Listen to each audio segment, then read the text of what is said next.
नशा मुक्ति केंद्र में आयुष की मौत के बाद कई तरह के सवाल खड़े हो रहे हैं और सवाल डॉक्टरों पर भी उठ रहे हैं कि आखिर किस तरह के इलाज की व्यवस्था थी। आयुष के शरीर पर बहुत सारे चोट की बात सामने आ रही है। वो क्या सचमुच में ऐसा हुआ था? हमारे साथ आईएमए की पूरी टीम है, नेशनल प्रेसिडेंट खुद मौजूद हैं। यहाँ पर मीटिंग हुई है और मीटिंग में क्या बातें निकल कर सामने आई हैं वो भी हम जानने की कोशिश करते हैं। सर, जो घटना हुई है उसके बाद आप लोगों ने मीटिंग की है, क्या बातें सामने आ रही हैं? देखिए, जिस तरह से डॉक्टरों को फंसाया जा रहा है, इससे हम लोग बहुत चिंतित हैं। सूरज कुमार जी का पुत्र जो आयुष है, इसकी मृत्यु हुई है, इस पर भी हम लोग दुखी हैं। हम लोग को लगता है कि कैसे मृत्यु हो गई, क्या हो गई, इसके लिए हम लोग काफ़ी चिंतित हैं। लेकिन जहाँ तक पता चला है कि लड़का दुनिया का कोई ऐसा नशा नहीं था जो नहीं करता था, इसके लिए उसमें वहाँ रखा गया था और लगभग ठीक हो गया था। तो उसके पिताजी वहाँ से ले गए और फुटेज में क्लियरली दिखाया हुआ है कि मोटरसाइकिल पर पीछे बैठ के गया। जब जो मोटरसाइकिल पर बैठ के जा सकता है, इसका मतलब अभी एकदम ठीक ठाक था, उस समय एकदम ठीक था। तो खाने के दरमियान में कुछ अनाज का कण उसके फेफड़ा में, लंग्स में ट्रेकिया में फंस गया, जिसके चलते सांस उसको बंद हो गया। जब सांस बंद हो गया तो उस पर अगल बगल के डॉक्टर को लोग ले गए। उसमें सीआरपी होता है, जो चेस्ट मसाज होता है, काफ़ी देर तक मसाज किया गया।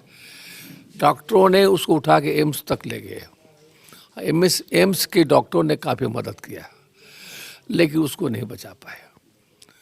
फैक्ट यही है कि कोई भी डॉक्टर किसी भी पेशेंट के लिए जान बचाने के लिए हरसक कोशिश करता है। इसमें भी उन्होंने कोशिश किया, एम्स के डॉक्टरों ने कोशिश किया, लोग नहीं बचा पाए। शरीर पर चोट के निशान बताए जा रहे हैं, क्या कहेंगे उसको भी गलत कहेंगे? सब जब सीआरपी हम लोग जब चेस्ट मसाज करते हैं, उस मसाज के दरमियान तो चेस्ट में फ्रैक्चर भी हो जाता है। चेस्ट मसाज के दरमियान में उसको देखा जाता है कि सेलुलाइटिस लाल हो जाता है, रेड हो जाता है। उस जितना भी हुआ है मरने के बाद होता है। ऐसे कोई भी डॉक्टर क्यों उसको पीटेगा?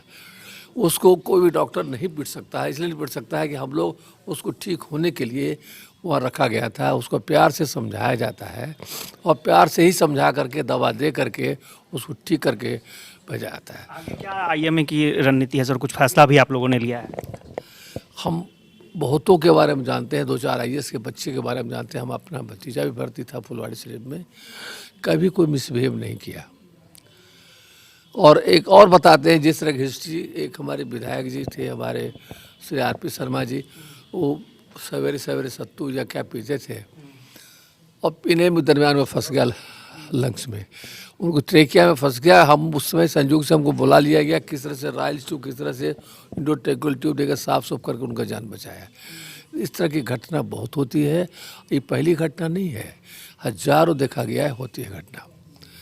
इसके लिए हम लोगों ने आईएमए एक टीम गठित किया है। उसमें 3 लोग हैं, हमारे जो वाइस प्रेसिडेंट हैं, वहाँ के ज्वाइंट सेक्रेटरी हैं, और यह जो पास्ट प्रेसिडेंट बिहार आईएमए के हैं, सब मिलकर भी सब उसको देखेंगे। और ऐसे उनको हम 7 दिन का समय दिया, लेकिन इनको आग्रह किया कि 3 दिन के अंदर इस रिपोर्ट को गवर्नमेंट में दे दें, थाना में दे दें, जहाँ देना दे दें, जिससे कि कन्फ्यूजन दूर हो जाए। तो हमारे साथ डॉक्टर संतोष भी हैं और ये कहा जा रहा है कि डॉक्टर संतोष अगर सजग रहते तो इस तरह की घटना ना होती। हमारे साथ डॉक्टर संतोष है, उनसे सच्चाई जानने की कोशिश करते हैं। उनके पास पूरा सीसीटीवी फुटेज भी है। संतोष जी, ये क्या सीसीटीवी फुटेज है? ये जी हाँ, ये सीसीटीवी फुटेज है जिसमें अपनी कैमरे पर दिखाएंगे थोड़ा सा? तो आप देख सकते हैं कि ये सीसीटीवी फुटेज जो है वो एक्सक्लूसिव सीसीटीवी फुटेज आप देखें यहाँ पर। हाँ संतोष जी, बताइए। इसमें ये लड़का ये मोटरसाइकिल पे आएगा और खुद से अपने से चढ़ के और फिर वो मोटरसाइकिल पे बैठ के चला जाएगा। जो सेकंड पर्सन है, उसको लोगों ने हाथ साइड में पकड़ा हुआ है, लेकिन खुद से चढ़ेगा। वो अपना पोजीशन एडजस्ट करेगा। उसको रेस्पिरेटरी डिस्ट्रेस हो रहा है, सांस लेने में परेशानी हो रही है। जो टोपी वाला लड़का है, पिंक टोपी वाला लड़का, खुद से जो बैठा है, खुद से चढ़ के गया है, खुद से चल के आया। आपने देख लिया, खुद से चढ़ के गया है। वो आराम से मैच वैच देखता है, खाना खाता है। देखिए उसको, आप खाना खाते देखेंगे, अगर आप चाहेंगे तो आपको थोड़ा दिखा देते हैं। और कोई मारपीट की ऐसी कोई घटना नहीं हुई उसके साथ।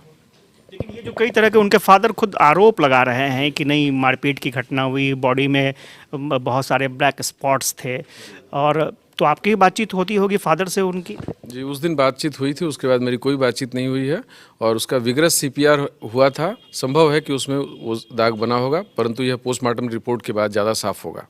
व्यवहार कैसा था आयुष का आपके नशा विमुक्ति केंद्र में? हाँ, वो अपने आप को दूसरों से अलग समझता था, इंग्लिश में ही बात ज़्यादा करता था, बाकी लोगों को अपने लेवल का नहीं समझता था, इस तरह की बातें थी। और आने के दिन, जिस दिन उसका एडमिशन भी हुआ था, वो अपने पिता को मारने पर उतारू था। हमारे स्टाफ ने उसको बचाया, उनके फादर को बचाया था। कार में वो उतरने के लिए तैयार नहीं था। जी। तो अब क्या करेंगे? अब तो चूंकि जो एक रिपोर्ट आई है, पोस्टमार्टम रिपोर्ट आई है, उसको भी आप लोगों ने देखा है, अब तो आईएमए की तरफ से कमेटी भी बन गई है। जी, हम ये न्याय का इंतज़ार कर रहे हैं, और हम ये इंतज़ार कर रहे हैं कि मतलब सब जनता को सब सच मालूम हो। और जिस तरह से हमारा मीडिया ट्रायल हुआ है और जिस तरह से हमारे खिलाफ बहुत सारी बातें आ रही हैं, वो बाकी डॉक्टरों के साथ इस तरह का व्यवहार नहीं होना चाहिए। अदरवाइज़ डॉक्टर्स डरेंगे इलाज करने में। जो क्वालिफाइड डॉक्टर्स हैं वो रियली डरेंगे, क्योंकि मतलब ये हमारा पीस ऑफ ये केक नहीं है, हमारा ये कप ऑफ टी नहीं है कि मतलब हम इस तरह से परेशान हो पुलिस से, मीडिया से, और इस तरह से हम ट्रायल अपना देते रहें। तो ये कोई भी सभ्य डॉक्टर इस तरह से इलाज नहीं करना चाहेगा। चलिए, तो आपने सुना आईएमए के नेशनल प्रेसिडेंट को, डॉक्टर संतोष को, और स्वाभाविक तौर पर आईएमए ने एक पूरी कमेटी बना दी है। कमेटी भी अपने स्तर से जांच करेगी। पोस्टमार्टम रिपोर्ट भी आ चुके हैं, और देखना दिलचस्प होगा कि पोस्टमार्टम रिपोर्ट जो आए हैं उसके आधार पर क्या कुछ आगे फैसला होता है, कमेटी की क्या रिपोर्ट आती है, उस पर भी सबकी निगाहें टिकी होंगी। कैमरा पर्सन सुनील के साथ आशुतोष चंद्र, कशिश न्यूज़, पटना।